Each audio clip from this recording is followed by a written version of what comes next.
কটা মানুষ মারা যেতে পারে, কার বাড়ি ভেঙে পড়তে পারে, সেই মুহূর্তে ঠিক কী হতে পারে এই বিষয়ে ধারণা আমার এখন নেই।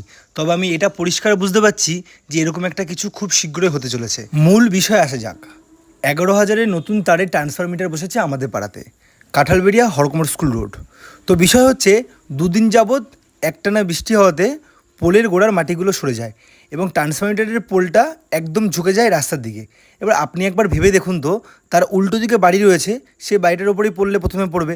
আর সেকেন্ড কথা হচ্ছে, সেই মুহূর্তে সেই সামনে দিয়ে বা নিচ দিয়ে যদি লোক যায় তাহলে কি হতে পারে। এবং তার পরের বিষয় হচ্ছে, সেটা যখন ছিঁড়ে পড়বে তখন সম্পূর্ণ তারগুলো রাস্তায় ছিঁড়ে পড়বে, যে কোনো মুহূর্তে যে কোনো জায়গায় লোকের গায়ে সেটা পড়তে পারে। তাই সবার কাছে রিকোয়েস্ট করব, বৃষ্টির দিনে বা যখন একটু সমস্যা এরকম কিছু দেখবেন তখন একটু বেরোবেন না। আর আমাদের যে রোডটা সেখান দিয়ে যাওয়ার সময় একটু সতর্কভাবে যাবেন। আমরা খবর দিয়েছি এবং যাদের বাড়ির উল্টো দিকেই ঘটনাটা ঘটেছে তারা তো ভয় পেয়েই আছে এবং তারাও খবর দিয়েছে। বিষয় হচ্ছে, তারপর আমি ভিডিওর মাধ্যমে আপনাদেরকে একটু সতর্ক করে দিচ্ছি যে এরকম একটা ঘটনা ঘটতে চলেছে বা ঘটেছে, আপনারা একটু সতর্ক থাকবেন। ভয় পাওয়ার এখানে কোনো বিষয় নেই, সতর্ক করে দেওয়াটা আমার কাজ ছিল, তাই আমি সতর্ক করে দিলাম।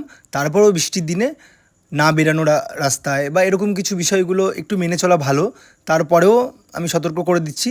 তো সবাই ভালো থাকবেন, সুস্থ থাকবেন। Thank you. এবং মনে হলে ভিডিওটা একটু শেয়ার করে দিও যাতে প্রত্যেকটা মানুষ সতর্ক হয়ে যায়। ধন্যবাদ।